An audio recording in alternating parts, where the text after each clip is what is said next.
ये तो साक्षात मारुति हैं।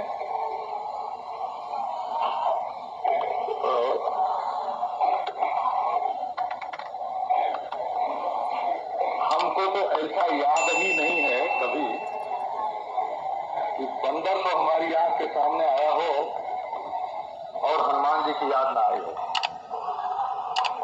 ऐसा कभी हुआ ही नहीं है बानर तक और हनुमान जी की याद आई। और एक बात और, जब कभी सूअर सामने आते हैं तो हमको वराह भगवान की याद आती है। वैसे नहीं आती है, पर जब सामने आ जाते हैं तब ऐसा ही लगता है कि देखो भगवान की लीला कैसा रूप ग्रहण करते हैं।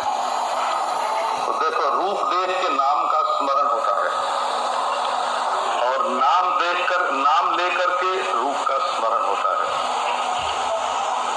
बिना रूप का नाम नहीं होता और बिना नाम का रूप नहीं होता, बल्कि नाम तो कभी कभी अरूप को भी समझाता है।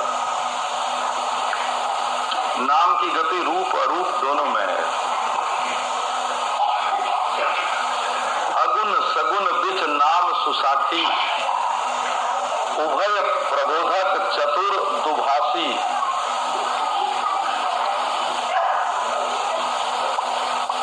निर्गुण और सगुण दोनों के बीच में नाम एक सुंदर साक्षी है। वो निर्गुण और सगुण दोनों को समझाता है। उभय प्रबोधक, वो एक चतुर दुभाषिया के समान है।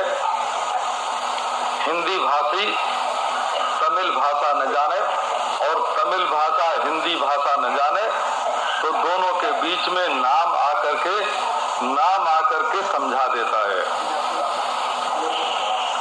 तो ये नाम जो है ये वस्तु का बोध कराने के लिए है और हमारे लिए अत्यंत उपयोगी है। अब आप नाम पर ध्यान दें। आपके मन में कोई मलिनता है कि नहीं?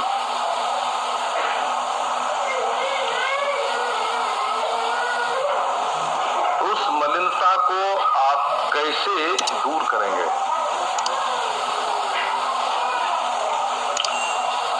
एक बार की बात है, प्रयाग में बहुत बड़ी सभा हो रही थी और वहां के बुद्धि योगी और बुद्धिजीवी, ये दोनों दो होते हैं। वो बुद्धिजीवी दूसरे हैं और बुद्धि योगी दूसरे हैं।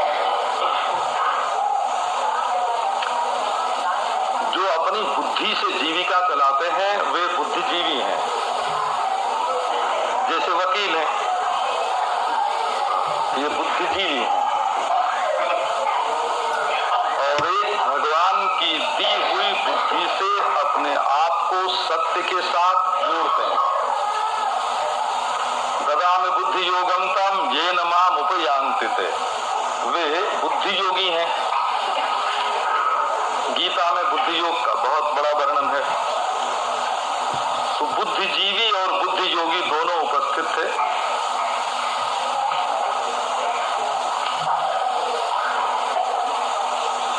एक सज्जन ने उठ करके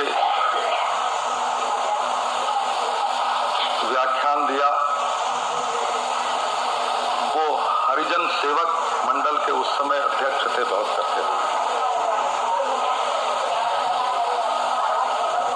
उन्होंने कहा कि जब दिल साफ हो तब भगवान का नाम लेना चाहिए।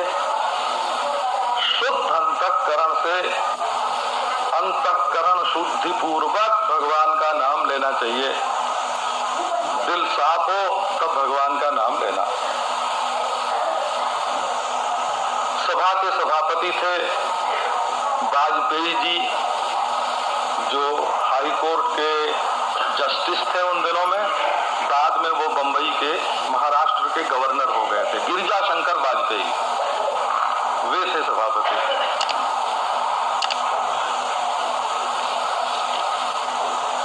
और प्रश्न करके वो बात कही थी, बहुत करके उनका नाम हरिशरण या ऐसा कुछ था। तो उसका जो उत्तर आया वो ये आया कि हम दिल साफ करके भगवान का नाम लें, ये तो बहुत अच्छा है, बहुत ठीक है, पर आप ये बताइए कि दिल साफ हो कैसे? आपके पास ऐसा कौन सा उपाय है कि अंतःकरण शुद्ध हो जाए और हृदय स्वच्छ हो जाए, निर्मल हो जाए? वस्तु तो ऐसी चाहिए ना जो हमारे अंतःकरण में, हमारी वासनाओं में घुस जाए और घुस करके वहां जैसे पानी में फिटकरी डालते हैं तो वो साफ हो जाता है, वैसे हमारे अंतःकरण में वो चीज डाल दी जाए और हमारे अंतःकरण को साफ कर दे, शुद्ध कर दे। तो वो कौन सी चीज है जो हमारे अंतःकरण के सरोवर में जो चंचलता है, जो गंदगी है, उसको पानी में डाली हुई फिटकरी के समान बिल्कुल स्वच्छ बना दे? तो असल में ये उत्तर आया वहां। और डॉक्टर पन्नालाल बैठे थे, प्रभुदत्त जी ब्रह्मचारी बैठे थे, श्री ब्रह्म चैतन्य पुरी जी महाराज बैठे थे, बड़े बड़े वृद्ध संत बैठे थे। ये उत्तर आया कि तुम कहते हो कि पहले दिल साफ करो, बाद में भगवान का नाम लो। अगर हम इसकी इंतजार करें कि जब दिल साफ हो जाएगा तब भगवान का नाम लेंगे, तो क्या हम जिंदगी में कभी भगवान का नाम ले सकेंगे? और दिल साफ कैसे होगा, इसका उपाय क्या है? तो इसका उत्तर यही है कि हमारे हृदय को शुद्ध करने वाली अगर कोई वस्तु है तो वो है भगवान का नाम। चेतो दर्पण मार्जनम, ये जो चित्त का शीशा है, ये ऐसा मैला हो गया है, ऐसा धुंधला हो गया है, इस पर ऐसा वासनाओं का रंग चढ़ गया है कि इसमें आत्मा का, परमात्मा का दर्शन नहीं होता, बाहर की वस्तुएं प्रतिबिंबित होती हैं।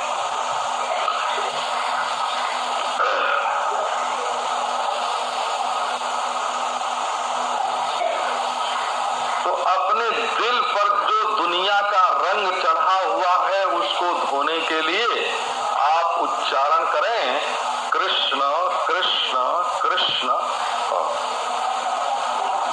तो कृष्ण शब्द की ध्वनि आपके शरीर पर धक्का लगावेगी, क्योंकि कोई भी कार्य होता है तो उसमें स्पंदन होता है, और जब स्पंदन होता है तब ध्वनि भी उत्पन्न होती है। कार्यम यत्र विभाव्यते किमपि तत् स्पंदेन सव्यापकम स्पंदश्चापि तथा जगत् सुविहितः शब्दान्वयी सर्वदा। जब कोई क्रिया होगी तो उसमें कंपन होगा, और जब कंपन होगा तो ध्वनि होगी। तो जब हम नामोच्चारण करते हैं तो हमारे हृदय में एक प्रकार का कंपन होता है, कंपन, एक प्रकार का स्पंदन होता है, एक प्रकार की हलचल होती है। और जब स्पंदन होता है तब उससे एक आकृति बनती है। जब कोई चीज हिलती है, बिना शक्ति के हिलना नहीं होता। जब कोई चीज हिलती है तो हिल करके अपनी शकल सूरत बनाती है, आकृति बनाती है। तो जब हम भगवान के नाम का उच्चारण करते हैं कृष्ण कृष्ण कृष्ण कृष्ण, तो इससे मूलाधार से लेकर के सहस्रार पर्यंत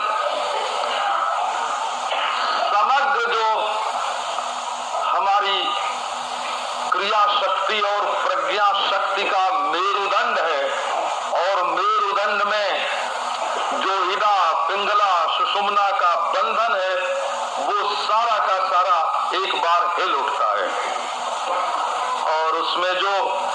शक्तियां अवरुद्ध होती हैं प्रज्ञा की और क्रिया की, वे सब की सब जागृत हो जाती हैं।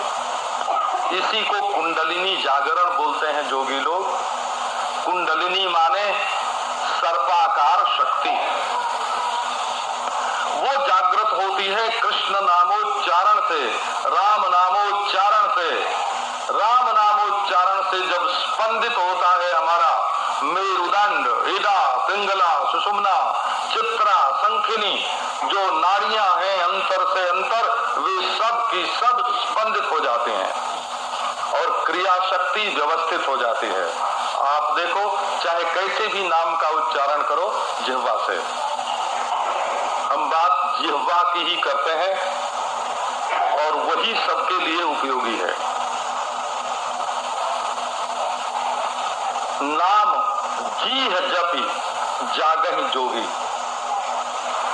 जोगी लोग जिह्वा से नाम का उच्चारण करते हैं। तो जब जिह्वा से हम नाम का उच्चारण करते हैं तो जिह्वा में एक व्यवस्थित शक्ति का जागरण होता है। आप देखो, जब राम राम राम राम राम बोलेंगे तो हमारी जिह्वा क्रम क्रम से ही तो बोलेगी, और जब क्रम उसमें आ जाएगा तब एक स्वर आ जाएगा, एक ताल आ जाएगा। और जब ये हमारी क्रिया में क्रम आवेगा, हमारे उच्चारण में क्रम आवेगा, जब हमारे हृदय के स्पंदन में क्रम आवेगा, तब वो एक विशेष प्रकार की आकृति का निर्माण करेगा। आप लोगों ने सुना होगा, हमारे देश की एक माता थी, उनका नाम था ताराबाई। तो वो विदेशों में गई थी अपने संगीत का प्रदर्शन करने के लिए। अमेरिका में गई, जर्मनी में गई, लंदन में गई, फ्रांस में उन्होंने अपने सामने पाउडर बिछवा दिया, पाउडर।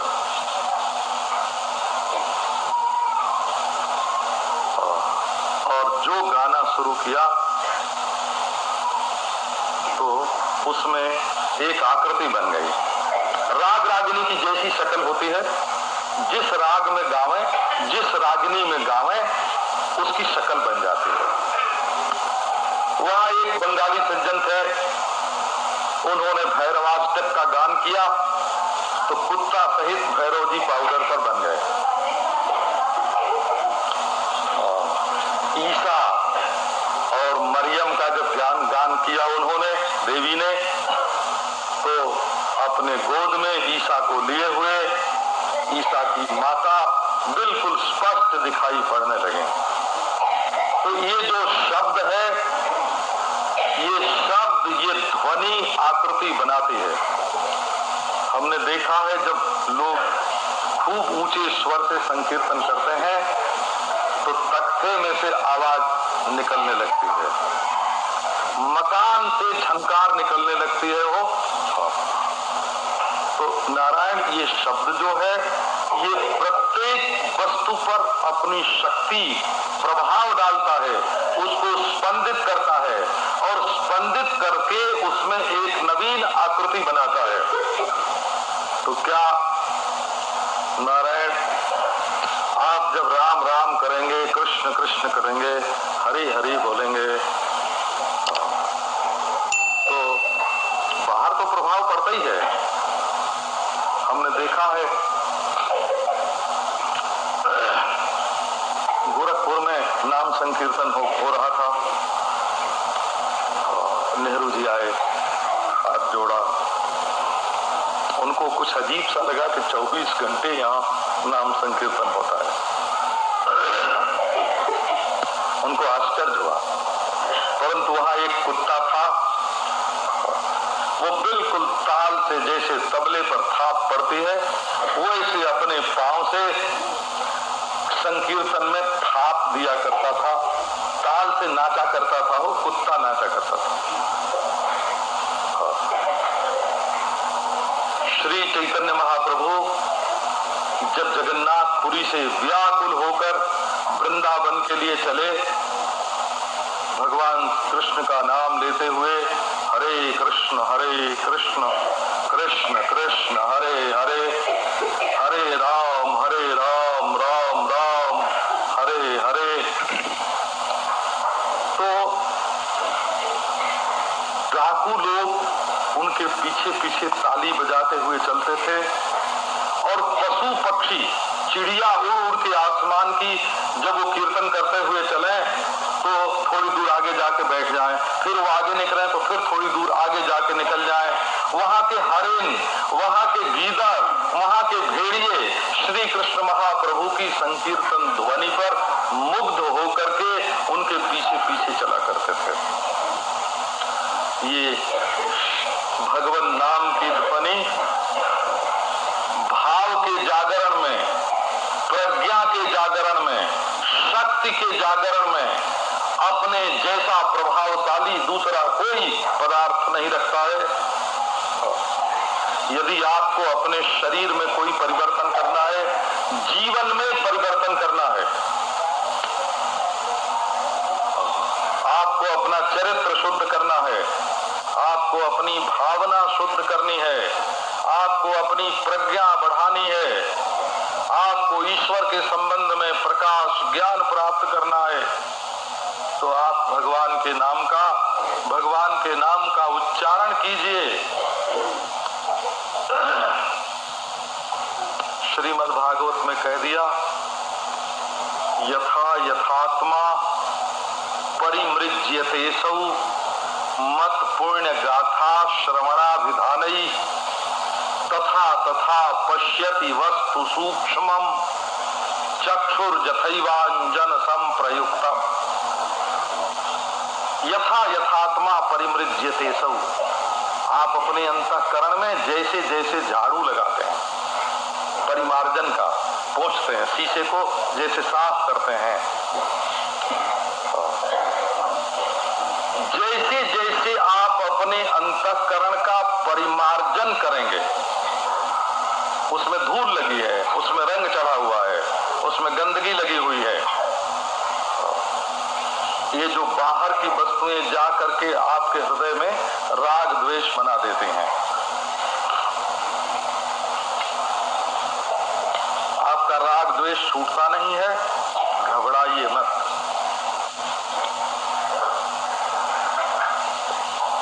असल में कथा व्याख्यान का, प्रवचन का सार ही ये है कि आपके मन में राग द्वेष है तो वो क्षीण हो। आप अपनी जानकारी का समर्थन मत करवाइए, आप अपनी मान्यता को संपुष्ट मत करवाइए। अपनी मान्यता, अपनी जानकारी देखिए, भगवान का नाम कैसा प्रकाश लाता है। कुछ थोड़ा और गंभीरता से और गहराई में देखिए, आपके भीतर क्या भरा हुआ है, आपके भीतर अमृत भरा हुआ है, और ये नाम उसको निकाल कर बिल्कुल बाहर कर देगा, निकाल के ले आवेगा, और आपका रोम रोम, आपकी एक एक नस, एक एक नाड़ी, आपकी एक एक इंद्रिय उस नामामृत से रसायनीकृत हो जाएगी। आपके रोम रोम से रस का प्रवाह होने लगेगा। भगवान के नाम से कुरूप भी सुंदर हो जाए। जिसकी आवाज कड़वी है उसकी मीठी हो जाए, बुढ़े में जवानी आ जाए। ये भगवान का नाम शरीर के भीतर क्रियाशील होता है, और भीतर ही नहीं बाहर भी, क्योंकि ये नाम बड़ा व्यापक तत्व है।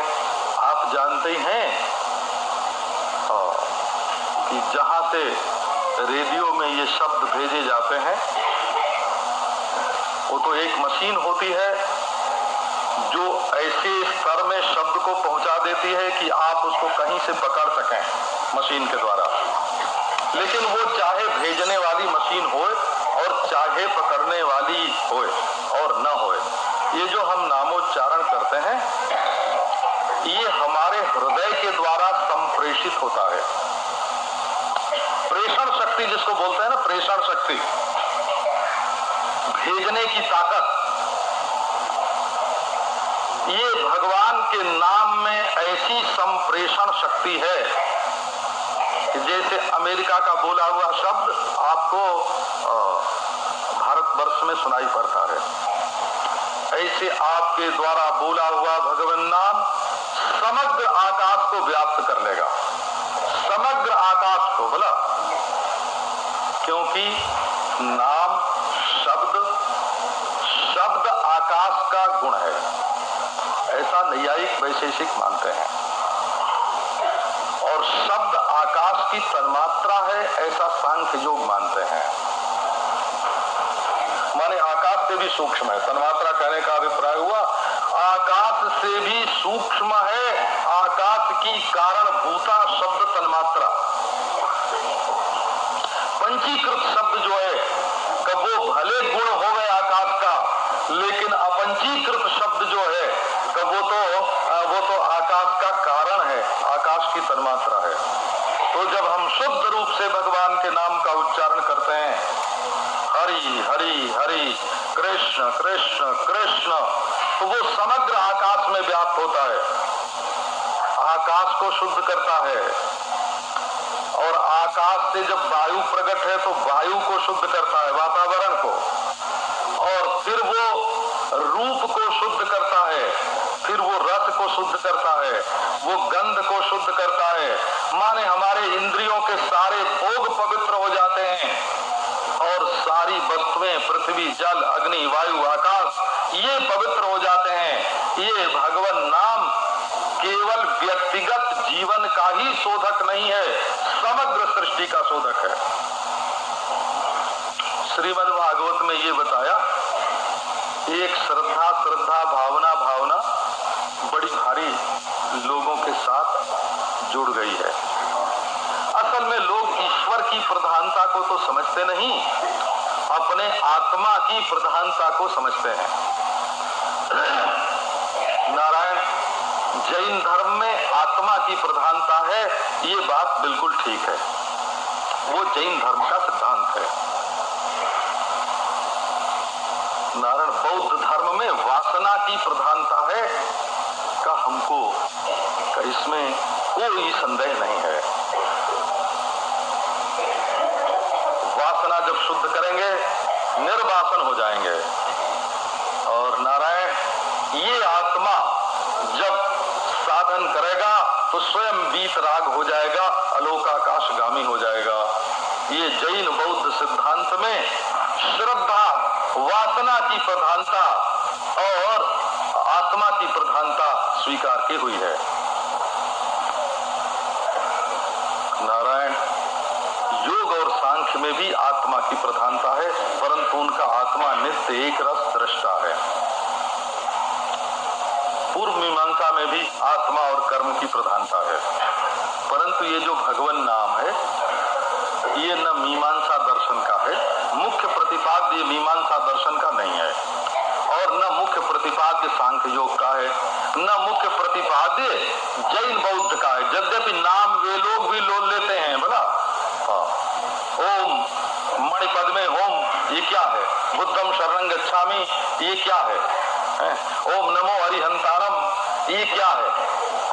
ये सब भगवान का नाम जैन भी लेते हैं, भगवान का नाम बौद्ध भी लेते हैं, और ओंकार का उच्चारण करके योगी लोग भी समाधि लगाते हैं, और भगवान नाम का उच्चारण करके मीमांसक लोग अपने यज्ञ जागादि में हीनांग पूर्ति संस्कार करते हैं। कुछ कमी रह गई हो तो भगवान का नाम लेने से पूरी हो जाए, हीनांग पूर्ति संस्कार करते हैं यज्ञ जागादि में मीमांसक लोग भी, उनको भी नाम अभिष्ट है। परंतु नाम जो है वो असल में समष्टि का जो नियंता है, अंतर्यामी है, जो ईश्वर चैतन्य है। मुख्य रूप से नाम जो है ये भक्ति दर्शन की वस्तु है, ये सगुण ईश्वर दर्शन की वस्तु है भगवत नाम। निर्गुण ईश्वर दर्शन में भी ये हमारे सन्यासी लोग, वेदांती लोग नियम हो जिस दिन संन्यास ग्रहण करते हैं